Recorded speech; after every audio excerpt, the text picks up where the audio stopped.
विधानसभा चुनाव के लिए कांग्रेस और भाजपा के नेता तैयारियों में जुट गए हैं। सबसे पहले नेताओं को टिकट की लड़ाई करना पड़ता है, जिसके लिए हम नेता क्षेत्रीय मुद्दों को उठा रहे हैं और जनसंपर्क कर रहे हैं। कुछ दिनों पहले मुख्यमंत्री शिवराज सिंह चौहान के नगर आगमन के बाद उन्होंने जो घोषणाएं की, उन घोषणाओं पर कमलनाथ सरकार को धोखेबाज सरकार बताने के बाद रविवार को पूर्व विधायक निशंक जैन ने प्रेस वार्ता का आयोजन किया। निशंक ने महंगाई, बेरोजगारी सहित स्थानीय मुद्दों और भाजपा सरकार को फेल सरकार बताते हुए वादा खिलाफी के आरोप लगाए। निशंक जैन ने कहा कि स्मार्ट सिटी योजना में भ्रष्टाचार किया गया है। प्रयागराज में एक्सप्रेस की मांग लंबे समय से नागरिक कर रहे हैं, उनके बाद भी अभी तक निर्णय नहीं लिया गया। बसोदा से सिरोज लाइन जोड़ने का सर्वे कराने और जंक्शन बनाने की बात कही। उन्होंने कहा कि ग्यारसपुर और त्योदा में महाविद्यालय नहीं है।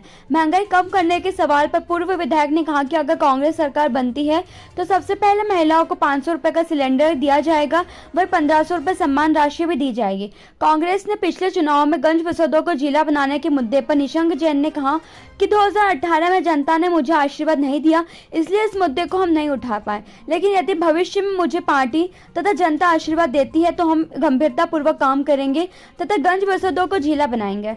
वही उदयपुर कॉरिडोर की घोषणा पर उन्होंने कहा कि यदि धरातल पर यह घोषणा पूरी होती है तो हम भी स्वागत करेंगे, अन्यथा कांग्रेस पार्टी जनता के साथ मिलकर विरोध करेगी। जैन ने कहा कि किसान बीमा के नाम पर भी जनता के साथ धोखा किया गया है। किसान को केवल 100 से 500 रुपए का मुआवजा दिया गया। उन्होंने कहा कि अब कांग्रेस सरकार उसी समय 12 वार्डों की वृद्धि पर प्रस्ताव भेजा गया था, लेकिन सरकार गिर जाने के बाद इस पर ध्यान नहीं दिया गया। अगर कांग्रेस की सरकार बनती है तो हम लगभग 12 नए वार्ड बनाएंगे, क्षेत्र का विकास होगा। 150 बिस्तर वाला अस्पताल की घोषणा पर उन्होंने कहा कि हमारे क्षेत्र में जो अस्पतालों की हालत है उनको सही किया जाना चाहिए। अनेकों पद रिक्त पड़े हैं। हमारे शासकीय अस्पताल में मुश्किल से 5 या 6 डॉक्टर कार्यरत है, स्पेशलिस्ट के भी 22 पद खाली हैं। वही निशंक ने कहा कि भाजपा ने लोगों को रोजगार देने की बात कही। इस हिसाब से जिले में 45,000 लोगों को रोजगार मिलना थे, लेकिन 5,000 लोगों की सूची भी अभी तक भाजपा सरकार ने जारी नहीं की है। मैं उनका सम्मान करूंगा। और मंच से उन्होंने तमाम घोषणाएं की। आपके माध्यम से, आपके चैनल, आपके समाचार पत्रों के माध्यम से मैं उनसे पूछना चाहता हूं कि माननीय मुख्यमंत्री जी, माननीय पत्रकार भाइयों को मेरा नमस्कार। साथियों, विगत दिनों प्रदेश के मुख्यमंत्री श्री शिवराज सिंह जी गंज बसोदा आए और मंच से उन्होंने तमाम घोषणाएं की।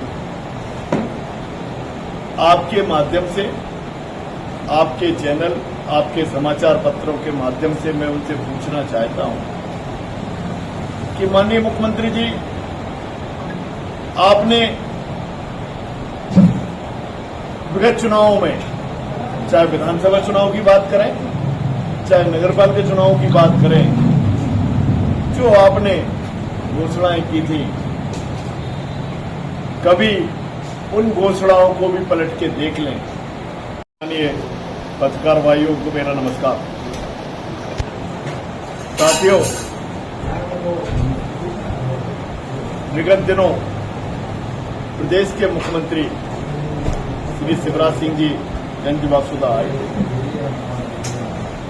और मंच से उन्होंने तमाम घोषणाएं की।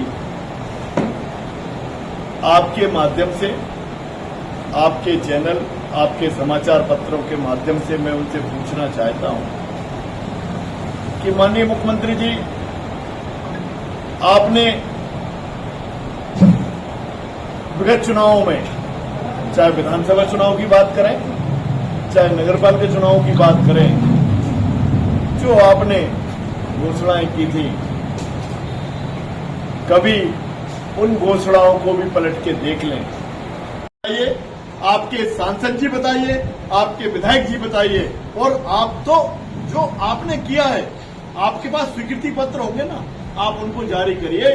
हमें लगेगा कि आपने कुछ काम किया है तो भले मैं विपक्ष में हूं, इसके बाद भी यदि उन्होंने कोई जनहित का काम किया होगा तो हम उनका सम्मान करेंगे, क्योंकि नगर का विकास, क्षेत्र का विकास दलगत राजनीति से ऊपर उठकर होना चाहिए, जो इस क्षेत्र में नहीं हुआ। अब हम बात करें रोजगार की देश के प्रधानमंत्री जी ने और प्रदेश के मुख्यमंत्री जी ने बोला था कि 2 करोड़ नौजवानों को हम रोजगार देंगे। मध्य प्रदेश के हिस्से में और विदिशा जिले के हिस्से में अभी तक 9 साल में 45,000 नौजवानों को रोजगार मिलना चाहिए था। उनकी घोषणा के हिसाब से घोषणाएं अभी तक अधूरी पड़ी है। चाहे सिंचाई योजना की बात करें, जब मैं विधायक था मैंने खुद मुख्यमंत्री जी को कई बार नगर विकास के पत्र दिए थे। उन्होंने 175 बिस्तर के अस्पताल की घोषणा की। तो मैं उनसे पूछना चाहता हूं कि गंज वासोदा का सिविल अस्पताल में अधिकतर पद रिक्त पड़े हैं तो और एक भरा हुआ हो स्पेशलिस्ट का 22 डॉक्टरों के पद हो और 8 या 6 काम कर रहे हैं। वो समझ में आता है कि माननीय मुख्यमंत्री जी आपकी कथनी और करनी में कितना अंतर है। महाकाल के मंदिर से जुड़ी है। मैं तो कहना चाहता हूं मुख्यमंत्री जी, क्या इसको भी आप उज्जैन जैसा भ्रष्टाचार का एक नए नजरिए से आप काम करना चाहते हैं?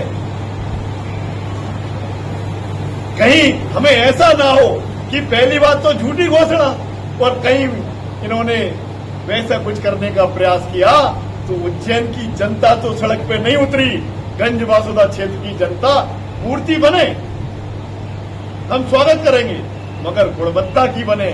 और इसमें इन्होंने भ्रष्टाचार का भी अवसर ढूंढा, क्योंकि मुख्यमंत्री जी तो भ्रष्टाचार का अवसर ढूंढने के लिए फेमस है। नर्मदा जी में पेड़ लगाए 6 करोड़, एक भी पेड़ नहीं है। हेलीकॉप्टर से सर्वे इसलिए कराया गया कि अब कहां से रेत का अवैध उत्खनन हो सकता है। तो कहीं इन्होंने एक और अवसर ढूंढा हो तो इस संबंध में तो मैं अच्छे से बता सकता। सर, ओल्ड पेंशनर्स के बारे में आपकी क्या पेंडिंग हो? हाँ, सिंचाई योजना है, रिंग रोड, अस्पताल, शिक्षा, तेवंदा कॉलेज, तेवंदा का अस्पताल, ग्यारसपुर कॉलेज, ग्यारसपुर का अस्पताल, नगरपाल के चुनाव में, पिछले चुनाव में वो तो पेरिस जैसी सिटी विदिशा और वासुदा को बनाने का उनका एक ऑटो घूमा था और ऑटो में दिन भर शिवराज जी की कैसेट चलती थी। यदि वही कैसेट शिवराज जी पूरा कर लें तो निश्चित तौर पर धूल मुक्त वासुदा, हरा भरा वासुदा, सुंदर वासुदा, ये सब चीजें यदि शिवराज जी खुद की कैसेट और खुद के ही भाषण सुन लें तो मैं समझता हूं उनको भी